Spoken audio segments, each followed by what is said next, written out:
Welcome to Stories from the Center of the Universe, the podcast about the human experience.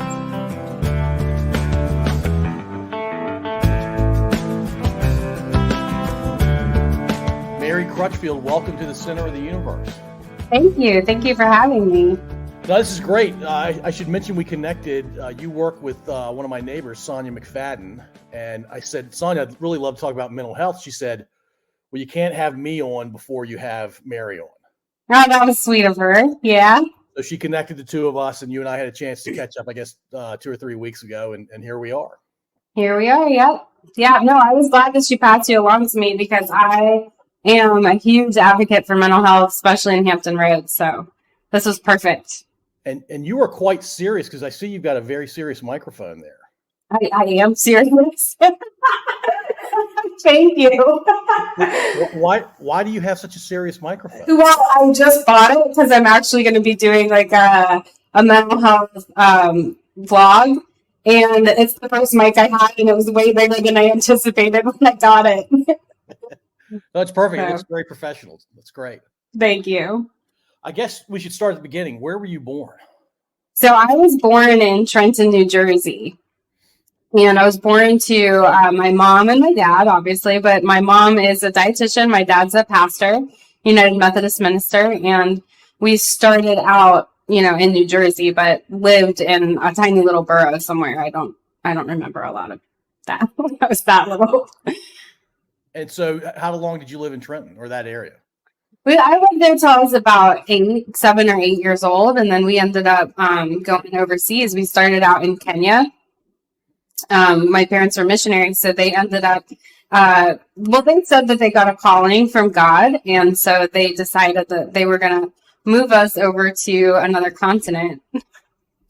A very different continent in terms of socioeconomics, in terms of how the rest of the world viewed that part of the world.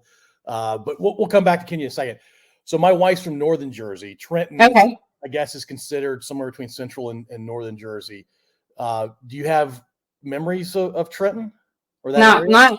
Not particularly, outside of just we were in this tiny little area, and I'm pretty sure that it was small. I think it was called Groveville, and then later Hopewell. And I know we went back to it later at one point when I was in 6th grade, but it was a very tiny little area, and my dad was the minister there. So we had a parsonage, and I have a few faint memories, like my mom and my dad decided to have a family come live with us that were in, it wasn't maybe it was witness protection. I don't know. It was something like that, where they were trying to home people that were in domestic violence situations. I remember that. Domestic violence plus witness protection. That's, there's a lot going on there. Yeah, there was a lot going on there. So I do remember having some people live with us for a while. You don't consider yourself a Jersey girl, it sounds like. No, not at all. I mean, I barely had any American geography, so I don't barely know anything about American. So you know Virginia Beach and the Hampton Roads area. Virginia Beach really well, yeah. All right, cool. Well, so at the tender age of 8, your parents and your younger brother go over to Kenya. Older brother, 1 year older. Older brother, 1 year older brother. I had it in my brain that he was 2 years younger. So older brother, do you have first memories of going to Kenya? Oh, absolutely. Yeah. So the time that we went over to Kenya, it was right when the Hutu and the Tutsi genocide was happening in Rwanda and Burundi. And we were stationed in Nairobi. We were at a Methodist ministry, kind of like hostel sort of hotel, and all the Rwandan refugees were there. And I had just learned a little bit of French in like 2nd or 3rd grade, and I knew just enough to talk to all the little kids. That's where we started. And the only playground they had there was like a metal playground. And the very first thing I did was went and busted my lip open on a seesaw and, trying to find medical care in Kenya. Well, in Kenya with the refugee crisis, it sounds like. Correct. Yes, it was something else. I mean, at the time, I didn't really understand why there was all these people, housed there, but I understand now. So when you were in the States and you were about to travel as a family to Kenya, did your parents try to describe to you what you guys were about to do, or is it just like, hey, you're 8, you're along for the ride, and you'll figure it out as you go along?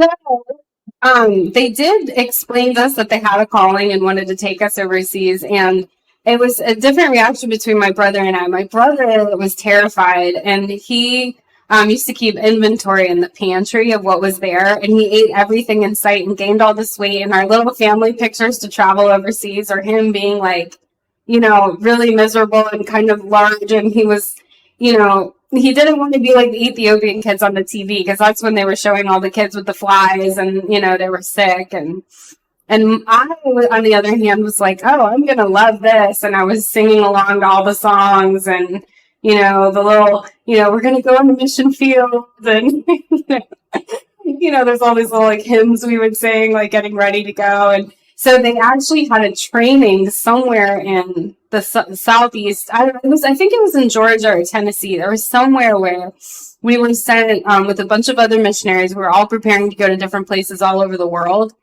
Russia, and just basically anywhere they had been stationed. And they made us pick straws, and whoever picked the shortest straw was the poor family for this like fake cultural experience we were going to have. And so my family had a short straw, and we had to sleep like on the, like on these hammocks, and we had to pretend we were poor and beg for money from the rich people who were the missionaries that owned the store. And I had this whole fake scenario, and all I remember is my brother got electrocuted on a horse wire fence. The whole process. This was your overweight 9-year-old brother at the time. Yeah. How long was that training? Out of curiosity. I want to say it was only like a week or maybe a weekend, it wasn't too long. It was long enough to where we got to know the other kids, kind of experience what it was like to be impoverished in a way. But those families that went through that training were going all over the world. Correct. Yeah, we did a short little stay in Atlanta, Georgia. It was kind of near Emory University, and it was the General Board of Global Ministries, the United Methodist Housing was there. So when people came back from overseas, they would stay there. When people were getting ready to go overseas, they would stay there. And we had a little short stay there. I don't even know if that was a full year. I remember it was right before we left for Africa. So did the mission pick Kenya for you and the family, or did your parents pick Kenya? They usually, from my understanding, is they pick based on where a bishop needs a minister. I could be wrong, but they pick it, and then sometimes things would come up and they would fall through. Like later, after Africa, we were supposed to go to Latvia, and then the Civil War broke out there, and so we ended up going to the Philippines. So I'm pretty sure the church picks over us. Yeah. What was education like in Kenya? Well, that's a loaded question. So we got there, and we go to a place called Meru, Kenya, and my parents are thinking, okay, we're going to put them in public school. You're going to go to public school, because we were public school kids in the U.S. And they put us in school, and you have to pay there. So education is a privilege, not a right. And we're with all these prep school kids, and we have uniforms. And everybody's speaking Swahili, and they didn't speak English. We brought the national average down for the school because we didn't speak English. So the schools were brutal. I mean, they used corporal punishment, like rulers, pipes, wires. I mean, it was brutal. So when my parents realized that they were, essentially beating us, we got taken out of school, and we ended up going to some boarding schools and home schools and things like that. Well, there was corporal punishment, it sounds like, and everything was being taught in Swahili. And all I remember is them screaming, and we have no clue. We had no clue what they were saying. I mean, they were teaching math in Swahili, and they would teach English, and we would do great. But when they were teaching other subjects, we had no idea what they were saying. And how long did that last before your parents realized that you were being taught in Swahili? It took a few months. I think we went through a lot of the school curriculum before they realized that, before it became a problem. Actually, the school talked to my parents about the fact that we needed to be in special tutoring.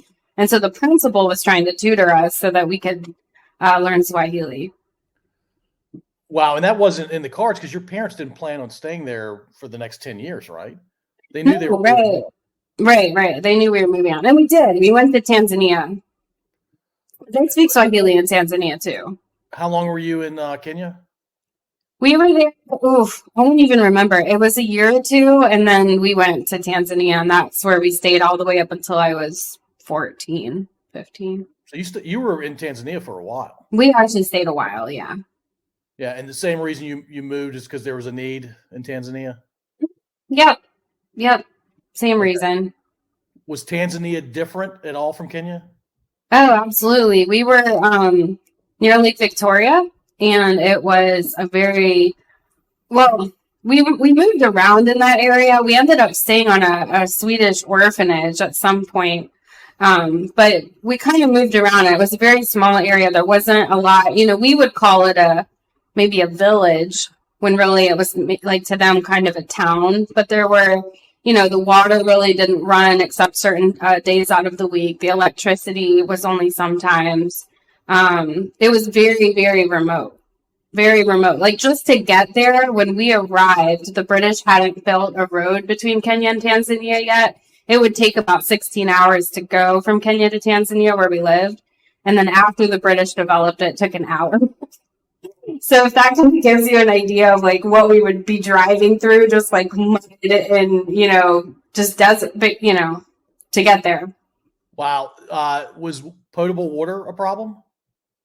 Yes, it was a problem. And actually, the water there was not something that you could just bathe in or drink unless it was boiled or had already been treated. And so we had water tanks. And my brother got a science kit from somewhere in the U.S., and he was able to calculate how much water was in the water tank, before it goes out. But basically, we would be like, okay, let's say it's Tuesday. The water's going to come. We'd wait there with water barrels for the water to come, and we would save it to bathe and to boil it, and that's all you got. So if the water man didn't show up the next week, you were just kind of out of water. Yeah. And that's bathing, that's for hygiene and for hydration, right? Hygiene and hydration, yeah. We drink a lot of Coke. They do sell Coke there. Yeah, and I imagine it sounds like you're living in I don't want to call Tanzania a third world country, even though I would guess it probably is considered a third world country, especially back then. But you were certainly in a remote part of the country that you probably felt like it was third world. Right, absolutely. Oh, it's considered a developing nation, absolutely. Yeah. Did it change at all while you were there? Besides the road the Brits built? I wouldn't say that the road made a huge difference. The road was huge. I wouldn't say a whole lot changed while I was there, not really. I mean, there's a lot of corruption, a lot of disease, a lot of poverty. If anything, I know that there's more skills being developed by people. I don't exactly know what they were, but I know my mom, was working with some people with charcoal ovens to just make bakery products, because you got to realize you don't even have stuff that's refrigerated. You don't have that luxury. So they had learned how to make some items that they could sell, just little things like that maybe weren't happening as much when we first arrived. But no, for the most part, I didn't really see anything get better. So food, it sounds like it was limited in terms of amount and in terms of variety. Right. Water, you had to hope the guy was showing up every Tuesday. Medical attention, if somebody got seriously injured or had a disease that couldn't be figured out, diagnosed and treated locally, what did you guys do? Well, when I was at boarding school, I've had malaria 17 times or more. And I had schistosomiasis, which is a parasite that goes into your liver from the water sources. And my brother had it, and we'd all pretty much had it. I was at boarding school. I almost died from malaria because they were dosing me with the chloroquine, the drugs that they would give us to treat it. We had to take them every day preventatively. And they made you feel sick anyway. But then when they dose you, they were dosing me as if I was a local. And I didn't have the treatment, I was treatment resistant in that sense. I didn't have the immune system for that. And so I stayed at a local hospital, which was horrific, because you see all those pictures, about people dying and elephantitis and all of that. I saw all of that, and you're basically going to a hospital there and you're going to die. If you're in Tanzania, you're going because you can't fix it, right?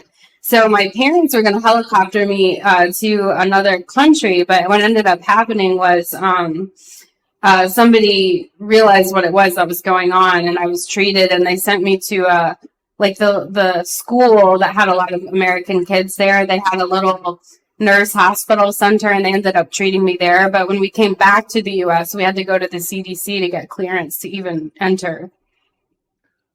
Well, so I've known people that have had malaria, and it has lingering effects for quite some time, at least in the handful of people that I've talked to about it. And I can't imagine having it 17 times. I mean, do you still deal with the effects of having it? I mean, I don't know, right? Like, they don't study this stuff. The only things I found is like military vets who've had malaria and some of the things that they describe from having malaria. But I definitely have struggled with like chronic fatigue. I've definitely struggled with like, you know, different things that I don't know. I feel like there's something wrong with my immune system now. And when I'm sick, I'm so sick, right? But I was sick so much of my childhood living over there because, I mean, we lived under mosquito nets and taking the preventative medicine. And I used to spit it out because it was gross. And I was a kid. I was like, I'm not taking that. But yeah, I don't know if I have lingering effects from it. You either have the worst immune system on earth or the best immune system on earth, I imagine. Right, by now, yeah. Malaria can't kill me. Nothing can. 17 times. Yeah. I mean, as far as I know, that's a record. But I imagine there are people that live in that part of the world that maybe have had malaria more. I live with it, I would say. I mean, it's just a part of life. Like, if you go out one night without a mosquito net, you can just get malaria. I mean, that's how easy it is. I mean, you pretty much want to live under a net when you're there. And there's no solution to it? Well, they came out with mosquito nets, which was huge. There was a huge push from people that weren't, local to, hey, mosquito nets, hey, prophylactic medicine. They were using like quinidine shots when we first got there. They had more upgraded medicine by the time we left. There was a lot of that had improved. But no, because they don't spray, they can't eradicate it. It just pools in the water. The only time I think it really was like alarming is when there was a strain of malaria that came through our area that caused encephalitis. That was scary. I never wanted to leave the house when I found out about that, But yeah, I mean, people got sick. I remember my dad got it once and he was delirious. He was saying weird things and we didn't know if he would make it. I mean, it's just bizarre. Yeah. I don't know which to ask you, encephalitis symptoms or malaria symptoms. Like right. It sounds like encephalitis is more severe if somebody can wrap their head around that. What are the symptoms of malaria and what do you experience generally when you have it? Well, I just remember like my eyes were yellow from being jaundiced, my liver, things like my organs just at some point were not really processing anything, including the medicine. I had chills. I was like shaking. I basically had to lay down for days every time I got it. I really couldn't do anything. Wow. And so I guess the only way malaria is wiped from the face of the earth is if Africa and other parts of the world that are end up developing to the point where puddles aren't sitting around. Right. Eradicate the problem that way. Right. And they have to take prophylactic medication, which, people didn't have access to medicine. It's kind of like the healthcare system is similar to the education system. It's a privilege, not a right. You had to have money to get treated. And so a lot of the infant mortality rate was high. People die at a younger age. And then, you have sickle cell disease, which somewhat prevents people from dying from malaria. But I obviously don't have sickle cells, so that didn't help me, Yeah. Do you feel like you got a good education in Central Africa? I think that a mix between all of the different education I got there, because some of it was British based. I actually had a pretty firm foundation in everything except geography and math. So if you ask me about geography, I have no clue in the US. And if you ask me about math, it's a struggle. Like I had to do tutoring forever to try to catch up because we skipped schools a lot. So I was always trying to catch up in math. So I'm going to explore geography a little bit more for you. You've lived in the States for a couple decades now, right? I've been here since I was 21 and I'm 38 now. Okay, so 17 years. Yeah. And you've been to other parts of the country besides. See, you did math really fast right there. I was like, I don't know. I can only tell you how long. I'm the product of public and private schools in Central Virginia. Okay. Yeah. But you've left Hampton Roads, right? You've explored part of the country. Yeah, actually, I love it. I prefer to explore America more than I have preferred to go overseas again. Yeah, I imagine the U.S. in a lot of ways feels like a foreign country. Maybe not these days for you, but certainly the first few years you were back here. Right. Yeah. So I have a younger sister. I have two daughters. My daughters are 16 and 19. I have pretty recent memories of them being 11, 12, 13, 14.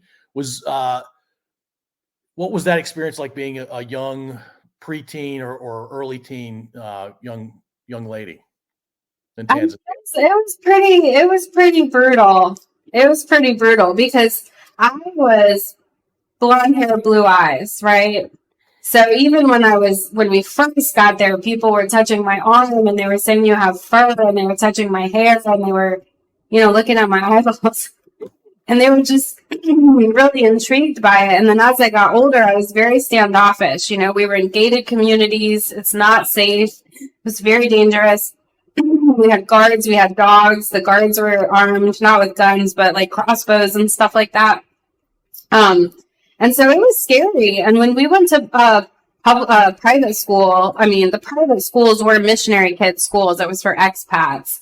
Those schools were super religious and super rigid. And even though my parents are Christian, they weren't super rigid fundamentalist Christians. And so that was like being in another subculture in another country with people that were really radical.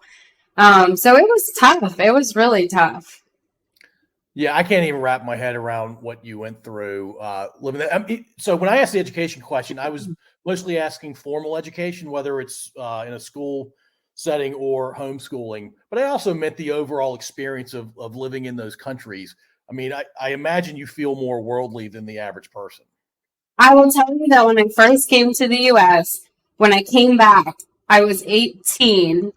For 1 year, I went to L.A., and my brother was there going to Azusa Pacific University, and I went there because he was there.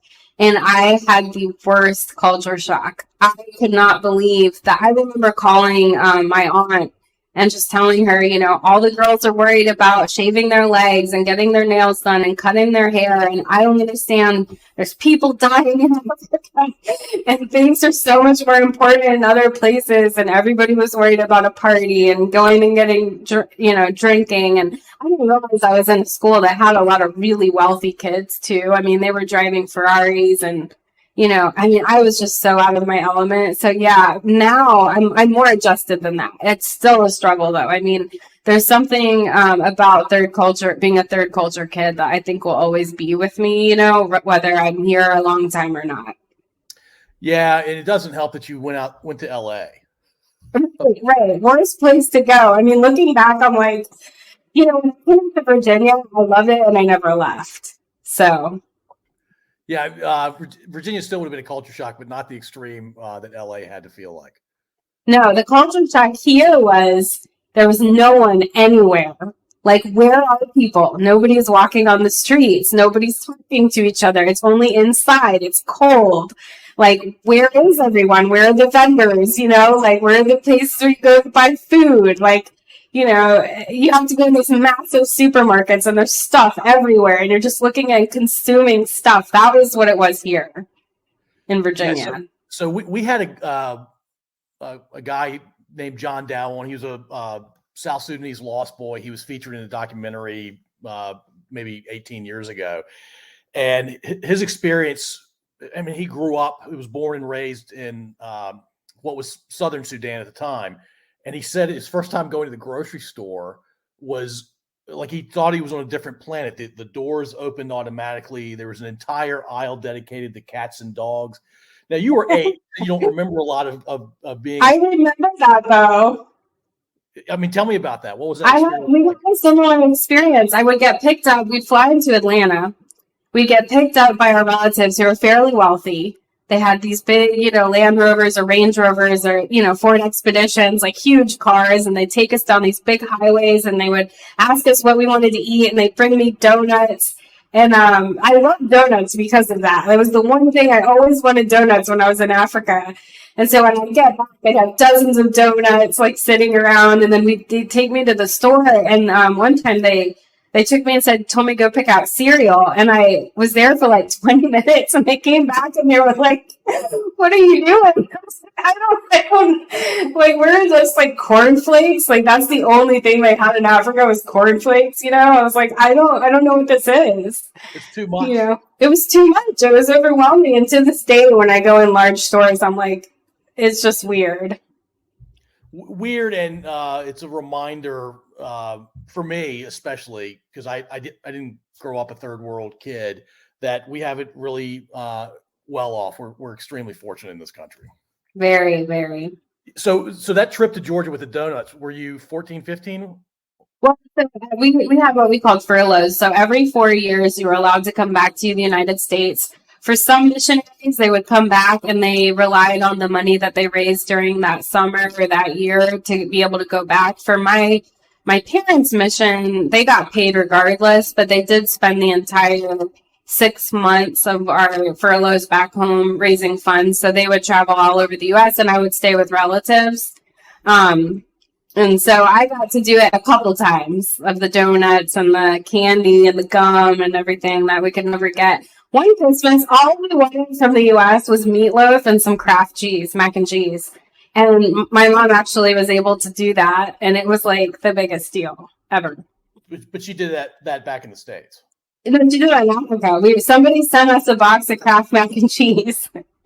And she was able to get the meatloaf. I don't know how she did it. I mean, they had meat over there, but I guess I don't know how she did it. But yeah, we ended up, little things like that become huge. Yeah, it sounds like it. All right. So after one of your furloughs, I guess the family knew that you weren't going back to Tanzania. You were going to end up somewhere else. And you went to the Philippines. Yes. That's when we were supposed to go to Latvia, and then it fell through, and then we ended up being assigned to the Philippines. And that's another culture shock, right? The Philippines is nothing like Central Africa. The Philippines was a breeze compared to Africa. It was like people spoke English and they were excited you were there. I mean, in Africa, they would throw stuff at us. They didn't know what we were doing, right? So they would say Mzungu, which is like means the white person is going around and around, from like the developers or the colonists being there. But it's just kind of like a slang word for a white person. And so, it was kind of brutal there. In the Philippines, they were like, come talk to us. There's people everywhere. It's modern. We have electricity. We have water. We lived in a neighborhood called Beverly Hills. It definitely wasn't Beverly Hills, but that's the name of our neighborhood. It was nice. Were you in Manila Metro? We were about an hour. Well, it took an hour to get into downtown. It probably wasn't that many miles, but it would take about an hour and a half. It was called Antipolo. So it sounds like you enjoyed your experience. Well, relative to Central Africa, it sounds like you enjoyed your experience more, but did you really settle in and enjoy the Philippines? I really did. I ended up falling in love with the Filipino and marrying him later. We're not married anymore, but he was a punk rock singer over there, and we had so much fun together. The 8-year-old version of you could not have fathomed you marrying a Filipino punk rocker, I imagine. No. Not even my mom being like, oh my gosh, what are we doing? What did we do to you?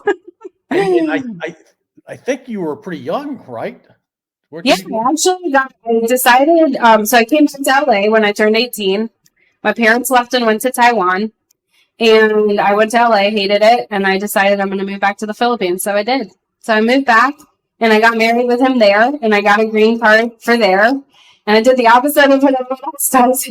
And I worked over there, and I lived there. I taught English as a second language, and I worked in a fashion design store selling clothes to fashionistas.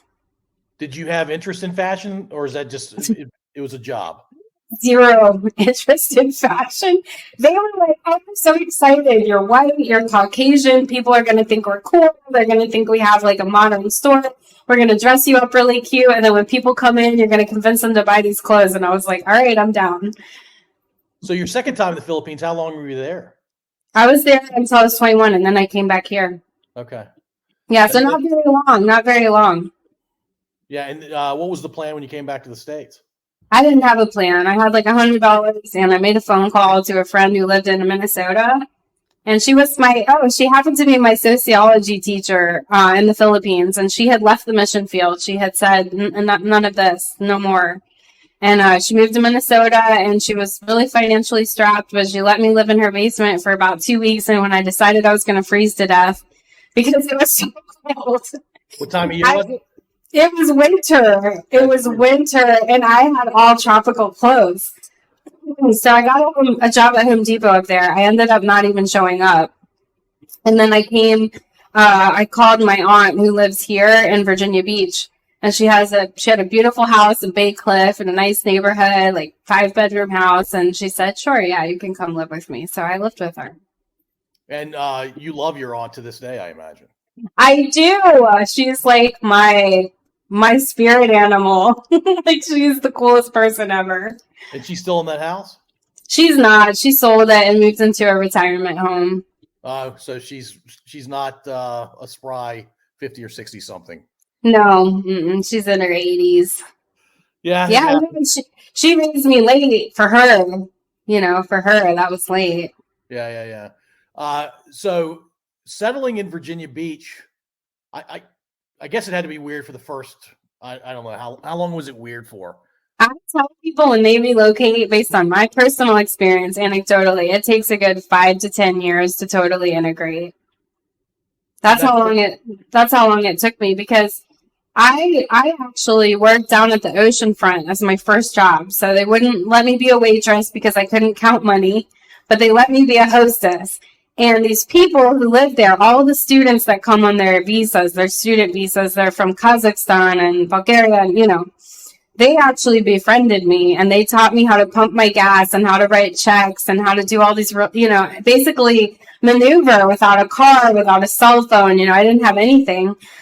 They taught me all of that. And it went from like that to going to an HBCU. I went to Norfolk State for my associate's degree. That whole culture taught me a lot. I mean, it took me so much time until I went job to job to job to job. And I'm like, okay, I have my footing. I know who I am now in this community. I can't think of somebody who's lived a more varied, and the word diverse is overused these days, but what a varied life. Yeah, it is. It feels like 1,000 years. Maybe that's why I'm tired. Sounds like some lows for sure, but it sounds like you overcame a lot too, and I imagine it makes you a stronger person today. Yeah, absolutely. Yeah, the 5 to 10 years to integrate, that's for a third world person though, right? I think so. Yeah. I mean, when I was in LA, we did some studies. I got a job working for a Filipina who was a doctorate nurse practitioner, and she was studying homelessness in America, but she was also studying Filipinos that migrated here, and she found they were studying the term acculturation. We actually found in the research that she was doing that people actually, the longer they stay in a culture that's not theirs, the less integrated they become. So there's a piece to that I also feel, even though I'm not Filipino, is the longer I'm here, I still don't, I mean, I know who I am, and I know my community, and I know where I stand in that sense, but in terms of actually, like, you weren't raised here, you didn't have the same values, like, I don't even think the same way, Do you think that will be true when you're in your 60s? I do think so, yeah. So it sounds like something for the rest of your life. Right. And I don't know that that's necessarily bad, but I think the typical person wants to belong. Correct. Yeah. I mean, third culture kids have a lot of books and a lot of literature about that grief that comes along with not being in a specific culture, not belonging, not being a part. That's partly why I work in mental health, is because I did a video for my own website and basically explained like the number one thing that I believe in above all else when it comes to mental health is connection. I mean, I wouldn't have survived if I didn't have the Bulgarians and the Kazakhstanis and the Filipinos and the all the people at the HBCU. And I even lived with a military couple that said, hey, you don't have anywhere to live while you're in school. Come live in our house, And I mean, it was just incredible. I had so many people that like plugged me in everywhere. Were there any non-military Americans that helped you? There lived with an older guy named Rich. I don't even remember his last name, but he used to take a little 6-pack of beer and drink at a swimming pool every weekend, and he let me rent a room from him for $400 a month. And I had this guy who I'm sure, now that I'm looking back, was definitely selling cocaine, but he sold his car to me for $500. It was a piece of crap, but it worked. And then he would fix it for free. And, I don't know.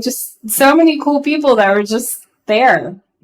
Yeah, I mean, that's quite the thing. Somebody who's using, did you say selling cocaine? Yeah, selling and probably using. I mean, now that I think about the places, like we went to a trailer park and there's a guy with a snake and a gold chain. I'm like, looking back, I'm like, oh my God, so I'm alive. I mean, my view, and this is stereotypical of somebody associated with cocaine use and selling, they're probably not going to do maintenance on the car for free, but it sounds like this guy did. Yeah. I mean, there's people that did so much for me. It was unbelievable. It was unbelievable. When I look back, I'm like, people really help you when you're down. That's what I learned from it. Is like, I mean, I was never homeless. I was never on the street. I always had a place to stay. Somebody always let me live with them. I did a lot of bartering, like for services. I was a nanny for a while. I mean, I really was helped out by the people in this area. But you started your own company. How long ago did you start your? 5 years ago. And it's my impression is it's doing fairly well. Yeah, so I opened. It's called Leva Psychiatry, which is Swedish for to be alive. So I founded Leva Psychiatry 5 years ago, and yeah, it's been an amazing adventure because not only is it my business and my livelihood, but it's also like the one way that I was able to give back, to the community. Yeah, that's great. Is that your background? You said Swedish or Swiss for Leva? Swedish. It was just a name that we came up with. Yeah, it was just a random 2-syllable word. Well, it works for you. And you have a few folks working at, I'm saying Leva. Is it Leva or Leva? Leva.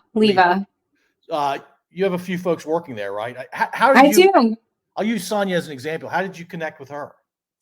Well, Sonia was actually looking to be a student, so she was going back for her Psychiatric Nurse Practitioner degree, and she had called and asked if she could be my student. And at the time, I wasn't really taking any students, but I had a brief encounter with her on the phone, and I looked over her resume, and I was like, this woman is bright. Like, I have to meet her. I have to let her, we have to have this exchange. And then after we worked with each other with her as my student, I wanted to hire her. So wait a minute, you were teaching folks one at a time or in small groups? So what I do for the students, like while I'm seeing clients, I teach them how to do that. And so they will see people with me. And then when they get independent enough, I'll let them see people without me. That's great. It's fun. It's a best way to get to know somebody really well and decide if you like them before you want to do business with them. You know what I mean? Yeah, no, absolutely. So when I was a kid, I'm not in my 30s. I'm in my 50s. Mental health was not something anybody talked about. I was probably in my 30s before it was a concept that I at least loosely or at a high level understood. As a 54-year-old, I still don't fully understand trying to improve your mental health. So can you give me the layman's version of trying to improve your mental health? Understand this. What do you mean you don't understand that? I don't understand that. I need you to tell me. I understand physical health.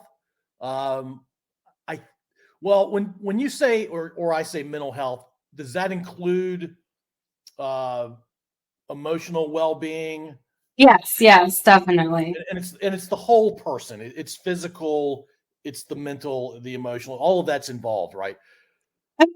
Essentially our mind, our experiences, our past, our personalities, whether it's nature versus nurture or both. We're a product of our environment. There's so many things in our life that kind of teach us this default network, this mode of we should do this or we shouldn't do this, or if we do this, then that will happen. And there's so many things in our lives that we come into contact with that teach us these things, that are incorrect, and it can be actually very damaging. And so when you're trying to improve your mental health, from a standpoint of, let's say you don't really have anything that's significant that's happened to you. Let's just say you want to improve your mental health. You're really taking a look at your mind, your relationships, your function in the world. Are there things that are not serving you anymore? And then it goes all the way on this continuum to like severe functional impairment, where someone can say, okay, I can't work because of this, or I can't function because of this. That's really when it starts becoming noticeable, where it's pathologic, is when it affects your function. Yeah, so it sounds like there's a spectrum, on one end, near perfect mental health, and on the other, extreme trauma, and you're lucky to be able to function at all on a day. Right. And Absolutely. Is your practice serving that entire spectrum? Yeah, so I specifically really, just because of my own family's experience with addiction, I really wanted to focus on addiction, and then I had some additional training in eating disorders. So I work in that whole realm. But you gotta realize that this is what I learned about our culture here, is the diet culture and what we've been taught about food and our relationship with food and our bodies. I mean, it's like rampant, the disordered eating and relationship with food. So I have a pretty broad spectrum between those two areas. But I will see someone who comes in for grief, or someone who comes in for anxiety and depression. But we're just humans. I like Ram Dass. I don't know if you know him, but Ram Dass says we're all just walking each other home. And that's really the approach I take in my practice. Is I'm not really the patient, the provider, and you're the patient, and I'm just going to treat you. I really like the whole, idea that we're just humans together sitting in a room, and I've been educated on some things that might help you, or I might see it a different way than you see it. I like that approach better than, like, here's some medication. This is the right way to do it, because there is no right way, really. Yeah, so it's two people problem solving, and both of them are focused on one of them, and one of the two happens to be educated and well practiced in it. Right. Yeah.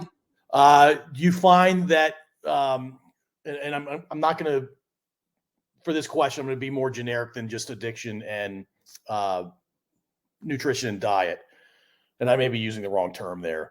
Do you find that people that are doing well in terms of their mental health tend to want to stay there, or is it people that really are in a not so great place and really want to get to a better place?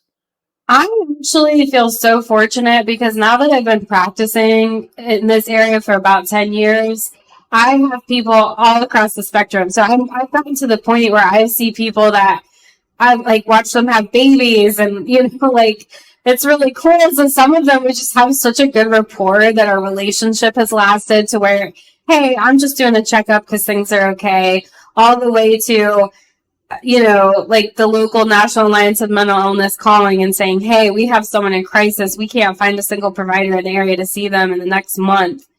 And there's so many things going on. Can you please see them? So it's a whole wide reach.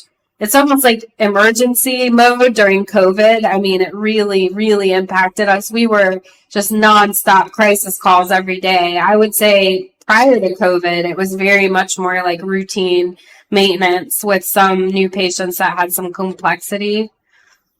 Yeah, let's talk about that.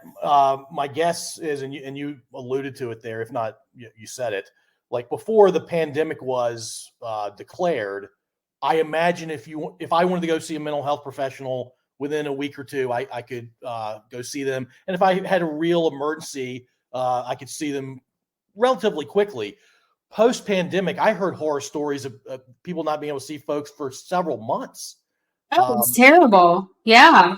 Yeah, I was actually interviewed by, is it Kathy Lewis from NPR? Anyway, someone from NPR called and we're like, look, you're working in mental health. We want to interview you. We just need you to give a blurb. And the first part of the interview was someone from Eastern Virginia Medical School saying, look, we're in a crisis. The rates of anxiety, depression, suicide, everything's gone up. And then I came on and I was like, yes, eating disorders are rampant. Kids are at home doing calorie challenges on their phones, watching social media all day, and we can't get anyone in. We can't work any harder. And all of these older doctors that were not used to all the telehealth and all of the technical stuff, they retired. They retired right in the midst of COVID. So yeah, it was really, really tough. I mean, even post-pandemic, it's bad. It's getting a little bit better, but I would say people are still waiting a couple months to get in. Yeah, and for some parts of that spectrum, 2 months is too long. Correct. Yeah. If you're in crisis, you can't wait 2 months. Well, are there places people can go when they're in crisis and be seen effectively right away? I mean, can they be seen? Yes. Effectively, questionable. Yeah. There's a lot of emergency services that are in place. Like they rolled out the 988 line instead of 911, which is supposed to, hook you up to a mental health crisis. But that has so many things that still have to be worked out. I mean, you could even wait on hold for hours with 988. I mean, they haven't figured it out yet.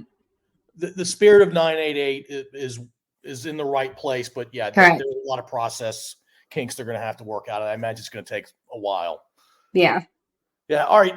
And so you feel, even though you're a third culture kid, I said third world earlier, I meant third culture.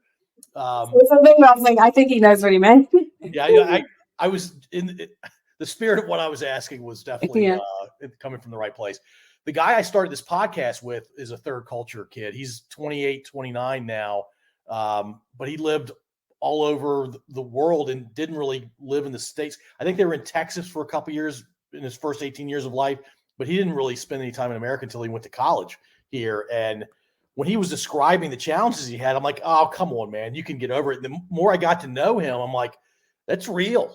I don't have a deep appreciation for it, but I certainly have a better appreciation for knowing him. And certainly this conversation is helping me understand it even better. Like I'm currently working on that with my parents. My brother and I are working on that. I'm trying to, because they were obviously from here, right? Born, raised in the U.S. Even if they traveled, it's like trying to minimize, like for them, like, okay, it was just your kids, you're figuring it out. It's like, it's really hard to get adults to understand what that is really like.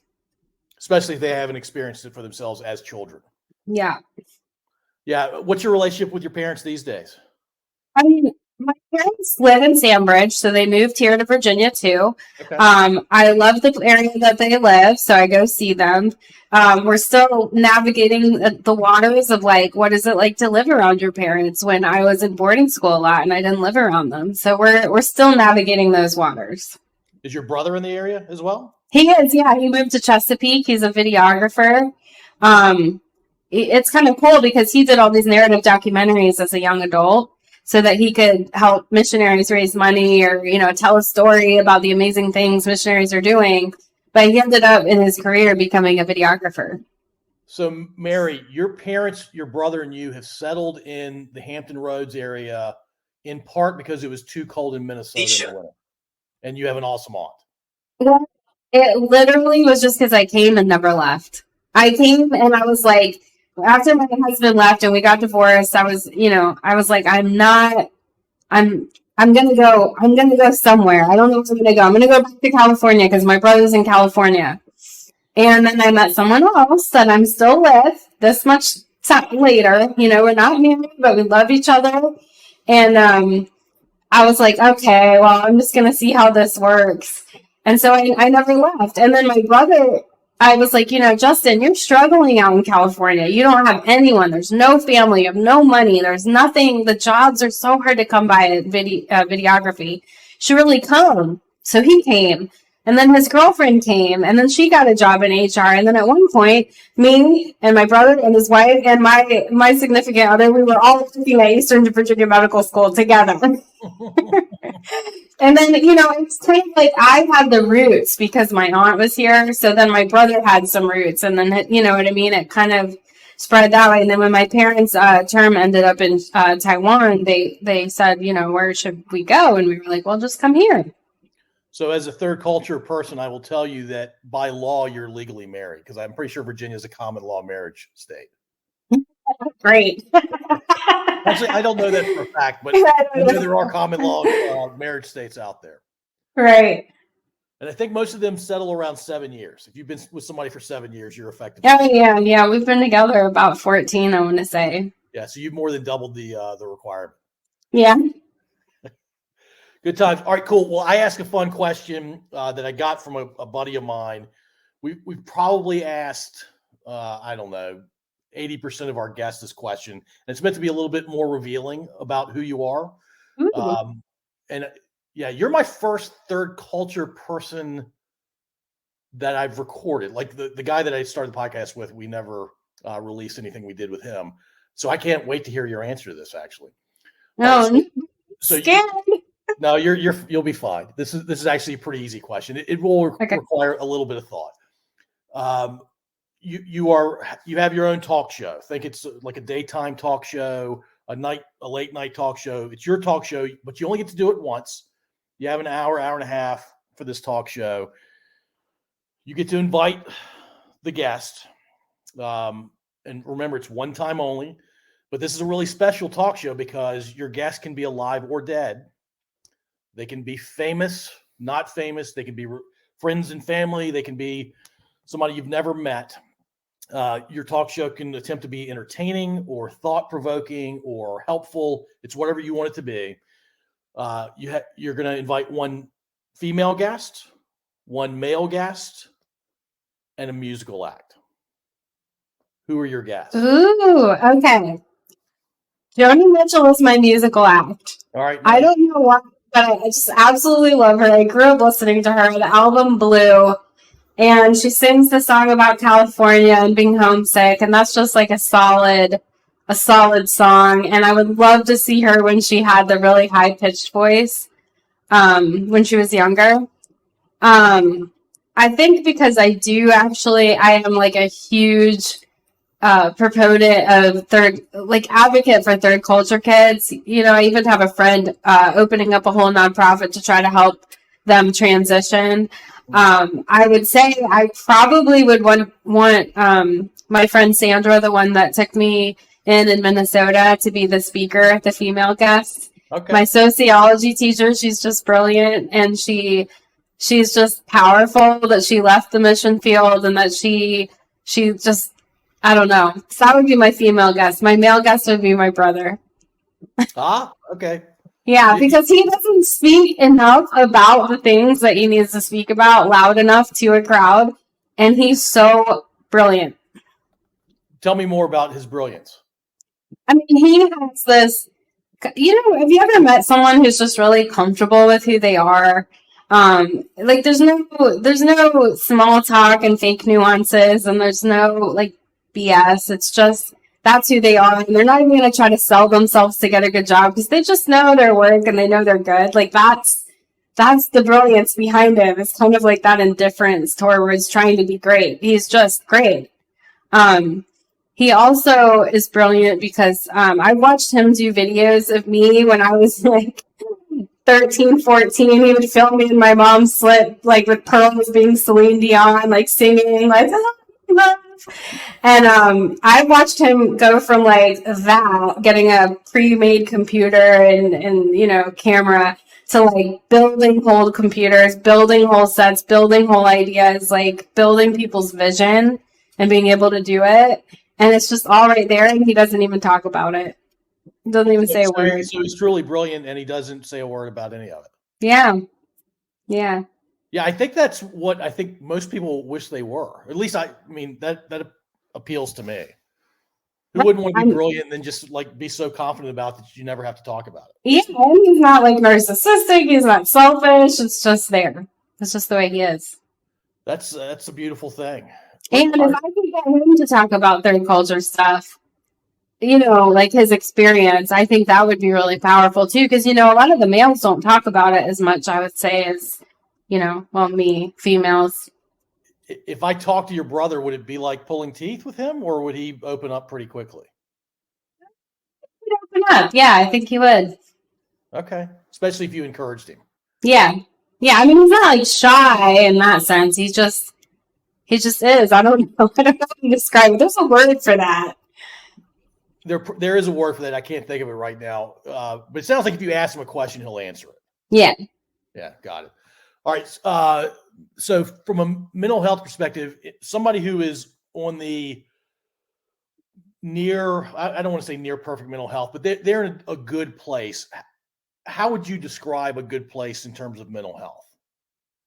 I think a good place is when you can wake up knowing that you're doing what you can do, right? You're doing your best. You're doing everything in the way that you're trying to take care of yourself. And at the same time, you're still able to maintain your relationships with other people without treading on someone else or them, bothering you, having appropriate boundaries. I mean, I will tell you that I actually don't get to meet a whole lot of people because of my work that feel that they're doing mentally well. It's very rare that I'll have someone come in, and usually it's a parent of someone younger that comes in and says what you said earlier. I don't understand. What is this all about? And I can say that the people who describe that haven't usually had a lot of trauma in their lives. Are a lot of tumultuous, like their upbringings aren't very tumultuous. I mean, it's not the case across the board, but, I don't see those people, so I don't ever have to say anything to them. Yeah. And yeah, it's a fair point. If you are ignorant of how to care for your mind and mental health in general, it means you're probably lived a fairly fortunate life. Yeah. Yeah.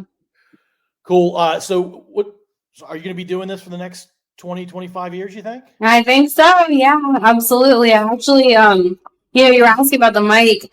I'm wanting to do a video blog about, having a practice, seeing patients every day, being a nurse practitioner in mental health. And I want to put that information out there. So I think that'll be a part of what I'm doing too. Is trying to incorporate a little bit more like media, not just patient care. Yeah. Let it get your name out there, and then you'll be exposed to more people, and you won't feel the third culture thing as strongly if you put yourself out there a bit more. Right. Yeah. And you'll have, putting yourself out there is good and bad, right? Yeah. Sometimes, if you put yourself out there too much, but I feel like I do pretty good with it. I made an agreement with myself that if I had opportunities that came up over the last 2 years to speak, I would. And I've been fortunate to speak a couple times publicly about my mental health journey, like my personal journey, and also just about educational stuff that has to do with mental health. Are you exhausted at the end of each day, or are you energized? It depends on the day. There's some days I look at my schedule and I'm like, oh my gosh, this is going to be rough, because I know everybody I see, I know really well. And it might just be that like there's just some really heavy stuff, all ending up on one day. And those days I have to take better care of myself. But it sounds like you don't intentionally schedule based on who's coming in and the weight or the gravitas they're coming in with. No, I sometimes do. Like if someone calls me and I'm like, oh, let's just do it on a different day. Like, I sometimes do that.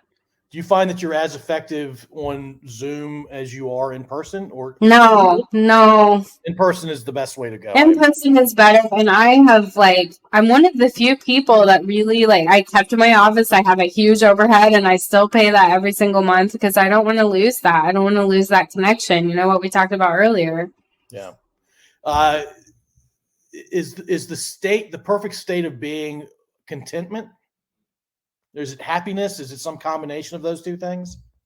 You mean just in general, like for humans, what I think? Yeah. I think, it's just being okay with what you are in the moment, which is incredibly hard to do. And you have a lot of thoughts in your head. Yeah, it's always on, right? Unless you're sleeping. And I guess even when you're sleeping, you have other stuff that's happening in your brain that you can't control. and maybe for some not remembering. Well, can I ask you a weird question? I've already asked you a few weird questions. Sure. Should I worry about having strange dreams? No. So most people do have dreams or nightmares, and we don't actually consider it to be a huge concern unless you're falling asleep during the day or you have some weird muscle paralysis or, but strange dreams usually are like, it's your brain telling you stuff that maybe you've been exposed to or you're worried about. And sometimes people remember them, sometimes they don't. Yeah, I don't remember a lot of my dreams, but the ones I do remember, they're all very strange, and I don't take them super seriously. I imagine I'd drive myself crazy if I did take them seriously. You try to interpret them, yeah. Yeah. So you wouldn't suggest trying to interpret dreams? It's fun to do. I think there's a lot of theorists who do believe that you can look it up, and say, what does this mean? But I mean, it's all suggestion. And with suggestion, you can pretty much come up with anything. So, I think at the heart of everything, it's really trying to figure out what it means to you, what you want it to mean in a sense too. Yeah. I guess as a way of wrapping a bow on our discussion here, when you think of your own mental health, what are the things you're doing to care for your own mental health? Oh man, I have a long list. Hit me with the highlights. All right, I get regular massages. I eat donuts when I want donuts. I try to get 20 minutes of sun a day. I work out in virtual reality, which, by the way, I'm super passionate about. Okay, virtual reality is really good for your mental health. VR is a big component of good mental health, is what you're saying. For me, okay. I love it. I have seen a therapist for years, on and off, and I do take medication. Yeah, so I have family members that are seeing a therapist, and they are on and off medication depending on what's going on. As a family member of folks that are on medication, how should I think about those meds? Because they don't work for everybody, right? Well, what do the meds typically do? Are they? Well, I'll stop talking and let you answer the question. What do the meds typically do? So there's so many different ways to think about it, because the lay person will think about mental health as depression or anxiety. This is a depression med. This is an anxiety med. But as a pharmacologist, a psychopharmacologist, I think about brain pathways and brain circuits and what's overactive and what's underactive. And does this person need more serotonin? Is it more norepinephrine? Is it more dopamine? Do they need to calm down? Are they not sleeping? So there's such a wide range, and that's kind of where things get lost in the mix when people go to get mental health help, is that if they're getting it from primary care, they don't always ask those questions. They don't always figure out if they're treating the right things. And so I usually see people after they've been on 5 or 6 different meds or seen 5 or 6 different providers. But the meds are supposed to help life be more manageable. That's it.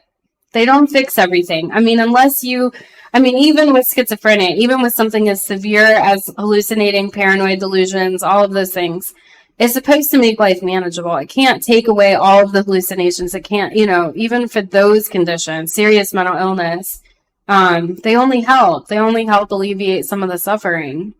Yeah, it sounds like they're not meant to be a solution, but intended to make things better. Much better, yeah, much more livable. I can say personally, from my experience, if I'm on the right medication, I feel like myself. I'm able to function in a way that's healthy for me. And if I'm not on the right medicine, I'm struggling and I'm doing 2,000 things more than I should need to do just to get through the day. Got you. Well, this has been very enlightening, Mary. I think I want to talk to your brother on this podcast. I think I want to talk to your friend in Minnesota. Is she still in Minnesota? Yeah, she is. Well, she's in South Dakota now. That's an interesting move. In Sioux Falls, South Dakota, but Sioux Falls is just as cold as most. It's cold. Yeah. Cool. Well, you moved to a warmer part of the country. You're near water. Do you like being near water? Oh yeah, I couldn't go without it. That's another reason why I didn't move. There's something about the salt water and the breeze that comes off the water and sunlight that it just seems more powerful near water. Yeah, No, it's not the tropics, but I get remnants of that during the summer of like the hot, just drenched in sweat, be outside. It's great. Yeah, it's absolutely wonderful. Well, Mary, thanks so much for taking the time to talk with me. I'm glad Sonia connected us, and really appreciate it. Great, thanks. Yeah, it was great. I appreciate it. Thank you for listening. If you enjoyed this episode, please subscribe to wherever you listen to podcasts. We'd also really appreciate if you'd rate and review us. You can find us at scodupodcast.com.